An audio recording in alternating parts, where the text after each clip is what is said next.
Tota la vida he donat seguretat. De vegades penso que, més que seguretat, el que faig és donar confiança, transmetre confiança. Però no pot ser només una sensació. Ha de ser real.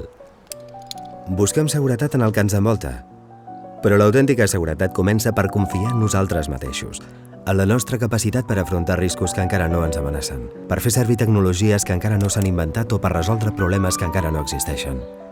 Per això, quan hem de posar la pròpia seguretat en mans d'algú, el triem per la seva habilitat, la seva experiència, el seu criteri, la seva honestedat. El que veritablement busquem és poder-hi confiar tant com confiem en nosaltres mateixos. Però, com deia abans, és encara millor quan és alguna cosa més que una sensació, quan la seguretat és real.